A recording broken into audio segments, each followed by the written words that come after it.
Hello, it's Jake, and we are back for episode 3. In this video, we will do some testing on the pre-charge relay block.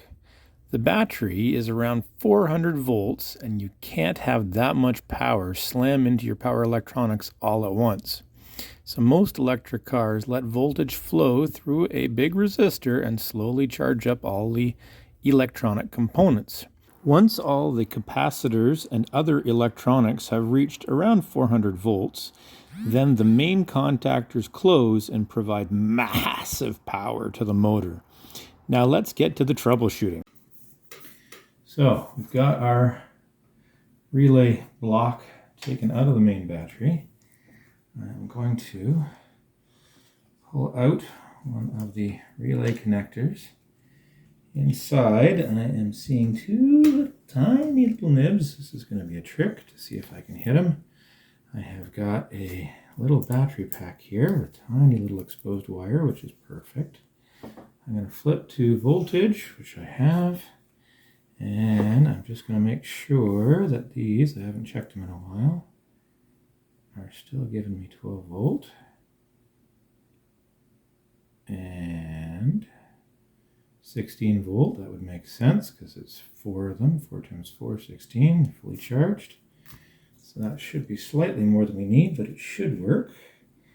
Now the trick is getting these in here and touching them without shorting myself to smithereens. Luckily this is not super high voltage. So if I do, I will just let the smoke out.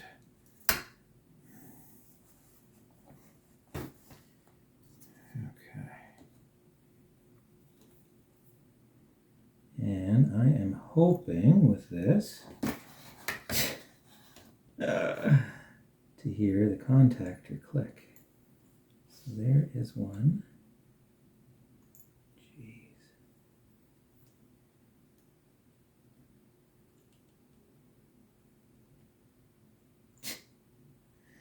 You really want to touch the other one, don't you? Let's bend you up a little bit. Okay, touching. Yeah.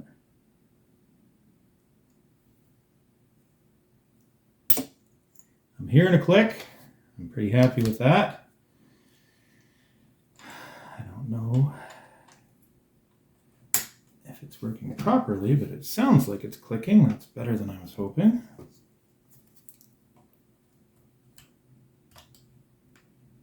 I don't know if I'm hoping for these to fail and I'll know what the problem is, or I'm hoping for these to be good. And then I'll have to look deeper for another problem.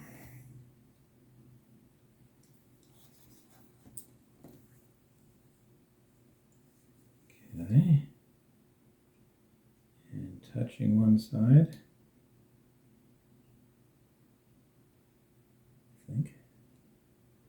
Like that. Huh.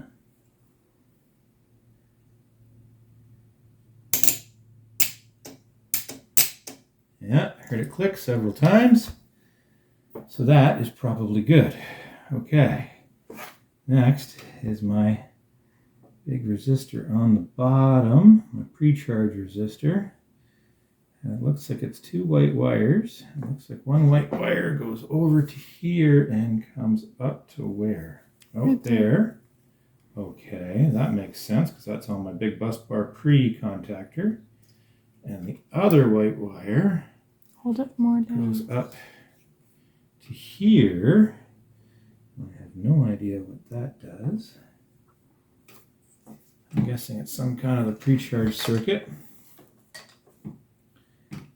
Can I get that off so that we can test? Come on. I'm guessing this is just a spade connector, but I don't know, maybe they use something fancier for 400 volts.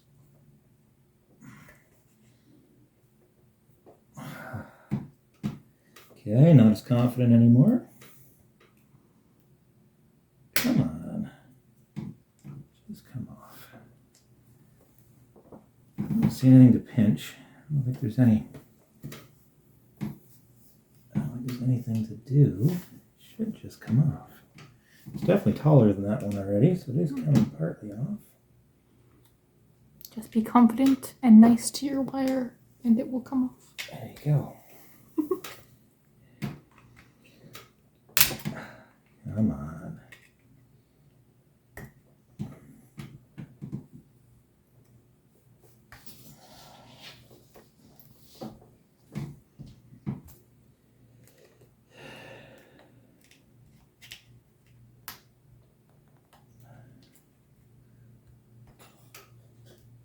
There we go.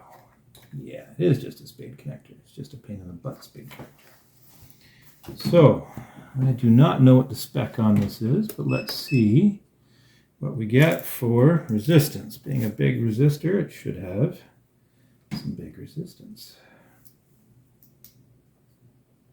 Okay, contact there. Contact on the other side. There's no power going through it. How would you get resistance? And you don't need power to check resistance. You're just checking the resistance. You're checking how many ohms. And I'm going to say that's my problem. Pre-charge resistor. It looks like he's no good. Okay. That's probably the cheapest thing on this entire board. So if that's what went, I'm happy.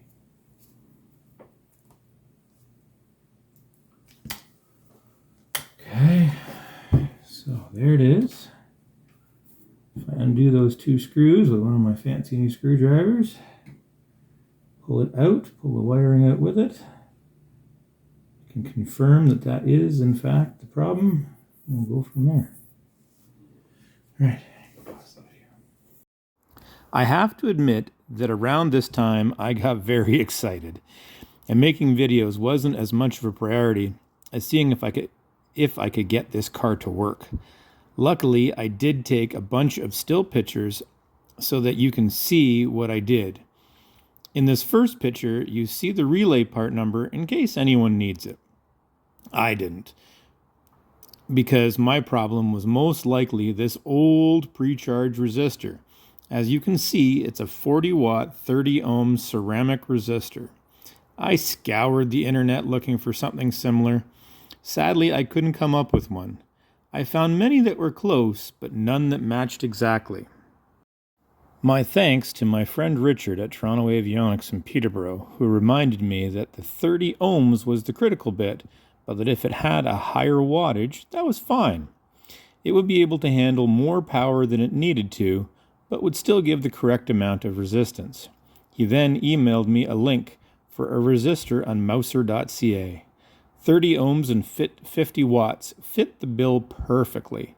$17 plus another $15 for shipping was more than worth the gamble. Richard suggested that I mount it on as much aluminum as possible with heat sink paste to dissipate any heat that might be made. The resistor is only used for probably about 20 or 30 seconds on startup, so long-term heat shouldn't be a problem. As you can see in the picture, I made the mount with lots of folded metal to increase the overall surface area, and then riveted the resistor to the mount with heat sink paste. Here it is mounted back in the block. The ends of where the wire is soldered to it are covered in high heat red RTV silicone. The one end of the wire wouldn't sit nicely, so I stuck it down with more RTV. Here is where my lack of video lets me down a little bit.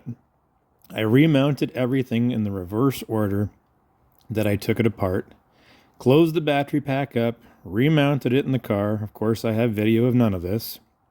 Next, I hooked up the main cables underneath. I got my wife to come out and help me. She sat in the car and was ready to start it. I hooked up the 12-volt battery and I asked her to try it. The car came to life, but wouldn't go into gear. Same as before. I scanned for codes and got the exact same codes. Oh man, all this work and a total failure. Okay, so I did not get any of it on film. I'm regretting that a little bit right now, but that's okay. If you notice in the picture, the blue light is flashing. So, where the video left off, we had the battery all up and hooked up. That was good. I went to try it, and I was still getting an error code, and I was frustrated. And the 12 volt was good, and everything else was good, and it was driving me nuts. And I went to do investigations, and I was reading one of the posts that a guy had, and he said that after he put the main fuse back in, everything worked. And I went, main fuse? Son of a gun, I forgot. So here I got the battery all hooked up and stuff, but I did not put the main fuse back in. It is now in. It is now working. We've driven the car 2 feet.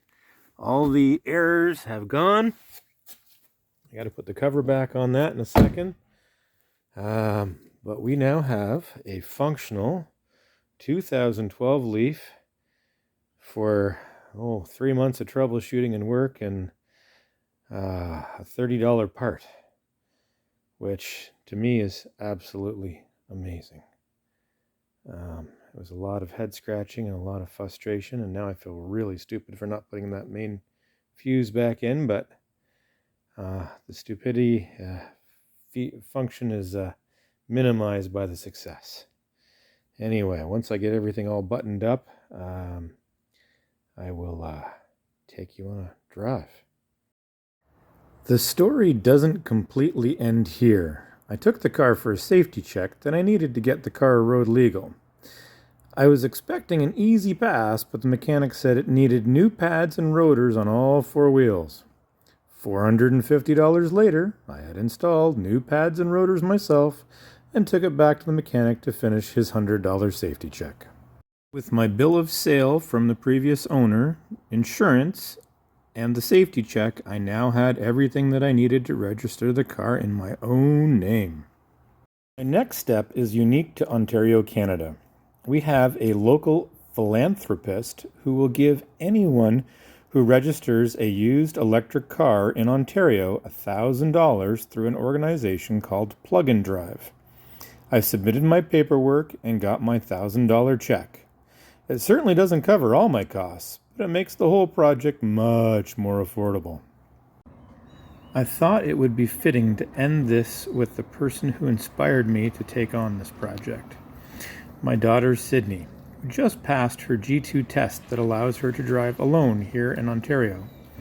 I missed her driving herself to her part-time job, but here she is on her second solo drive, coming home from work. The duck was a present from her older sister Amethyst for passing her driving test. I'm extremely proud of both my daughters and who they are becoming. I think Sydney's smile says it all.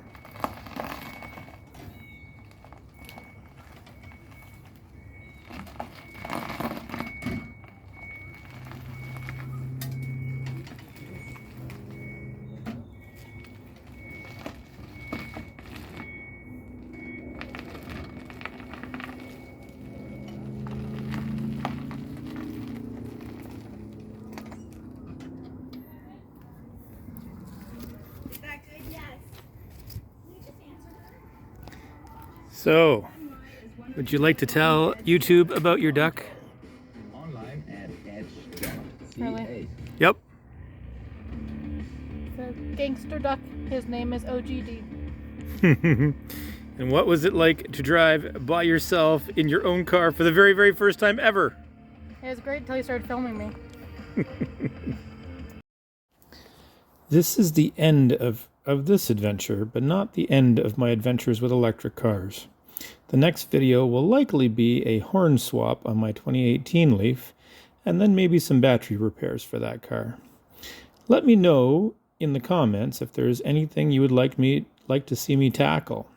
I have dreams of one day opening an EV repair shop, but for now, it's only a hobby.